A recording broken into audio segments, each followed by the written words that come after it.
നമസ്കാരം. ഇന്ന് നമ്മൾ പരിചയപ്പെടാൻ പോകുന്നത് ഇറ്റലിയുടെ റിപ്പബ്ലിക് ദിനത്തില് പാർലമെന്റില് ഇറ്റാലിയൻ ദേശീയഗാനം ആലപിച്ച ഒരു മലയാളി പെൺകുട്ടിയാണ്. കണ്ണൂർ ഇരട്ടി സ്വദേശിയും ലോക കേരള സഭ അംഗവുമായ എബിൻ എബ്രാഹിം പാരിക്കപ്പള്ളിയുടെയും ജാൻസി ദമ്പതികളുടെയും മൂത്ത മകളായ എലന എബിൻ പാരിക്കപ്പള്ളിയാണ് ഇന്ന് നമ്മളോട് കൂടെയുള്ളത്. എലന, എങ്ങനെയാണ് മോൾക്ക് ഈ അവസരം ലഭിച്ചതിനെ കുറിച്ചൊന്ന് പറയാമോ? ഞങ്ങള് സ്കൂളില് കൊയർ ചെയ്യുന്നുണ്ട്. അപ്പോ ഒരു മാസം മുമ്പ് ഇതിനെ കുറിച്ച് നമ്മളുടെ മാസ്റ്റർ നമ്മളോട് പറഞ്ഞു. അപ്പൊ അതുകൊണ്ട് നമ്മൾ കുറച്ച് സെലക്ഷൻ ഒക്കെ ചെയ്തു, പാട്ട് പഠിപ്പിച്ച്.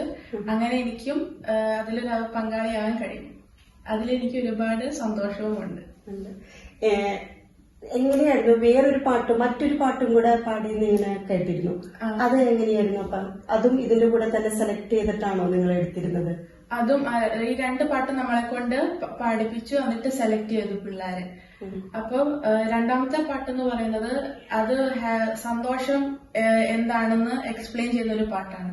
അപ്പം ഈ ഇറ്റലിയുടെ സന്തോഷം കാര്യങ്ങളൊക്കെ കാണിക്കാൻ വേണ്ടി പാടിയ ഒരു പാട്ടാണ് രണ്ടാമത്തെ പാട്ട്. നിങ്ങൾക്ക് ഇങ്ങനെ ഒത്തിരി ട്രെയിനിങ് ചെയ്യേണ്ടി വന്നു ഈ പാട്ട് പരിശീലിക്കാനായിട്ട്? അതിന് എങ്ങനെയായിരുന്നു അത്? നമ്മള് ഒരു മാസത്തോളം പ്രാക്ടീസ് ചെയ്തു. പല രീതിയിലും പല സ്ഥലങ്ങളിൽ നിന്ന് നമ്മൾ പ്രാക്ടീസ് ചെയ്ത് പാടി നോക്കി. എന്ത് തോന്നുന്നു ഇങ്ങനെ ഈ ഒരു അഭിമാനമായ നിമിഷം, ഈ ഒരു പ്രൗഡ് മൂമെന്റിനെ കുറിച്ചിട്ട് എന്താണ് പറയാനുള്ളത്? ഒരുപാട് സന്തോഷമുണ്ട്. ഇങ്ങനെ ഒരു അവസരം കിട്ടുമെന്ന് ഞാൻ ചിന്തിച്ചിട്ടില്ലായിരുന്നു. ആഗ്രഹം ഉണ്ടായിരുന്നു. ഇവര് ഇതിനെ കുറിച്ച് പറഞ്ഞപ്പം ഇതിൽ കൂടാൻ എനിക്ക് ആഗ്രഹം ഉണ്ടായിരുന്നു. അപ്പം സെലക്ട് ചെയ്തതിന് ഒരുപാട് സന്തോഷമുണ്ട്. എനിക്കും എന്റെ പാരന്റ്സിനും ഒരുപാട് അഭിമാനം തരുന്ന ഒരു അവസരമായിരുന്നു. ഒരുപാട് സന്തോഷമുണ്ട്. ഇതിനെ കുറിച്ച് പാരന്റ്സ് എന്തായിരുന്നു, അവരുടെ എങ്ങനെയായിരുന്നു? അവർക്കും ഒരുപാട് സന്തോഷമായി. ഞാൻ ഇത് സെലക്ട് ചെയ്തെന്ന് പറഞ്ഞപ്പം അവർക്കൊരു പ്രൗഡ് മൊമെന്റ് ആയിരുന്നു. എല്ലാം നന്നായിട്ട് പോയി. എല്ലാ പാട്ട് പഠിച്ചിട്ടുണ്ടോ? ഇല്ല, ഞാൻ ഒരിക്കലും പാട്ട് പഠിച്ചിട്ടില്ല. പാട്ട് പഠിച്ചിട്ടില്ല? ഇല്ല. വിശ്വസിക്കാൻ പറ്റുന്നില്ല. കാരണം ഇത്രയും നല്ലോണം ഇറ്റലിയിൽ നിന്ന് ഒരു സ്കൂളിൽ നിന്ന് സെലക്ട് ചെയ്തെടുക്കണമെങ്കിൽ പാട്ട് പഠിക്കാതെ, അത് ദൈവം തന്നൊരു അനുഗ്രഹമായിട്ട് അല്ലേ ബാലകന്മാർക്കാണ് ശരിക്കും പറഞ്ഞു കഴിഞ്ഞാൽ പാട്ട് പാടാനുള്ള ഒരു കഴിവുള്ളതെന്നാണ്. അത് എല്ലാ മനുഷ്യന്മാർക്കും കൊടുക്കില്ല. ദൈവം പ്രത്യേകം തെരഞ്ഞെടുത്തവർക്ക് ആ കഴിവ് കൊടുക്കുന്നത്. അത് അതിലേക്ക് കിട്ടിയത് വളരെയധികം സന്തോഷം. ദൈവത്തെ നന്ദി പറയണം എപ്പോഴും കേട്ടോ.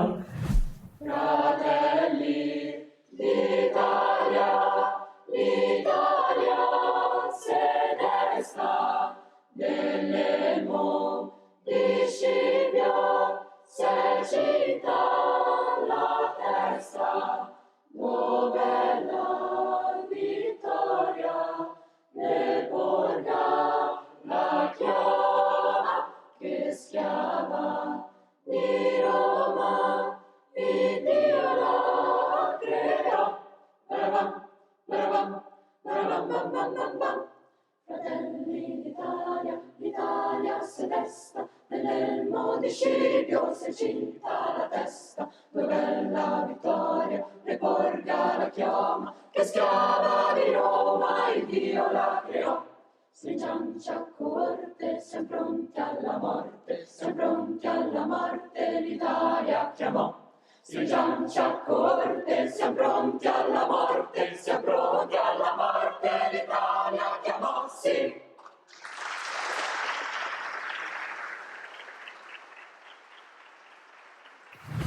എല്ലാം നല്ലോണം മലയാളം സംസാരിക്കുന്നുണ്ടല്ലോ. എല്ലാം ജനിച്ചതും വളർന്നൊക്കെ എവിടെയാണോ? ഞാൻ ജനിച്ചത് ഇവിടെയാണ്. 5 വയസ്സ് വരെ ഇവിടെ ഇറ്റലിയിലായിരുന്നു. 5ാം വയസ്സിൽ നാട്ടിൽ പോയി. എന്നിട്ട് അവിടെയായിരുന്നു എന്റെ പഠനമൊക്കെ. എന്നിട്ട് 2021 ഇവിടെ വന്നു. ഇവിടെ സ്കൂളിൽ ചേർന്നു.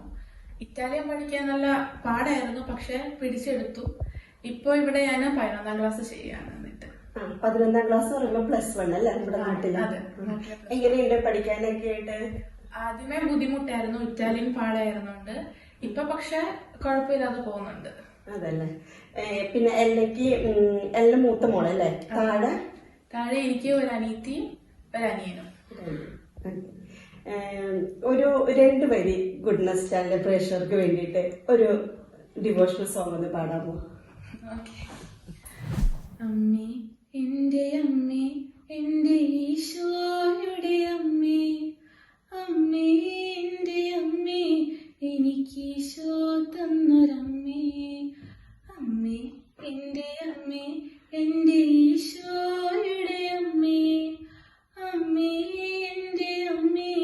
എനിക്കീശോ തന്നൊരമ്മേ. ആവേ മരിയ കന്യാമാതാവേ, ആവേ മരിയ കന്യാമാതാവേ. അമ്മേ, എന്റെ അമ്മേ, എന്റെ ഈശോയുടെ അമ്മേ, അമ്മേ എന്റെ അമ്മേ, എനിക്കീശോ തന്നൊരമ്മേ. നന്നായി പാടി, നല്ല പാട്ടായിരുന്നു. ഞാനൊരു കാര്യം ചോദിക്കട്ടെ, ഈ പാട്ട് പഠിച്ചിട്ടില്ല എന്ന് പറഞ്ഞു, ഇത്രയും നന്നായി പാടുന്നുണ്ട്, അത് ആർക്കാണ്? പപ്പയ്ക്കാണോ മമ്മിക്കാണോ ഈ കഴിവുള്ളത്? എനിക്ക് തോന്നുന്നത് പപ്പയുടെ കുടുംബത്തിൽ നിന്ന്, കാരണം എന്റെ വല്യമ്മച്ചി നന്നായിട്ട് പാടുന്ന ഒരാളാണ്. അതെ അല്ലെ, അപ്പൊ അതിന്റെ പാരമ്പര്യമായിട്ട് കിട്ടിയതും പിന്നെ ദൈവം അനുഗ്രഹിച്ചു തന്നൊരു കഴിവാണ്. ഇതൊരിക്കലും കളയരുത്, പാടിക്കൊണ്ടിരിക്കണം, ഈശോയ്ക്ക് വേണ്ടിയും ഒക്കെ പാടണം. ഇന്ത്യയിൽ നിന്നും ആദ്യമായിട്ട് ഇറ്റാലിയൻ പാർലമെന്റിൽ ദേശീയഗാനം അവതരിപ്പിക്കാൻ ലഭിച്ച ഏറ്റവും വലിയൊരു ഭാഗ്യമാണ്, ഒരവസരം കിട്ടിയ കുട്ടി എന്നുള്ള നിലയ്ക്കും. അതുകൂടാതെ അത് എല്ലാ ലോകത്തിലുള്ള എല്ലാ മലയാളികൾക്കും ഒരു അഭിമാന നിമിഷമാണിത് അല്ലെ. ആ ഒരു നിമിഷം ഗുഡ്നസ് ചാനലുമായിട്ട് പങ്കുവെക്കാനായിട്ട് എനിക്ക് സാധിച്ചതിന്, എല്ലാം തന്നതിന് ഒത്തിരി നന്ദി.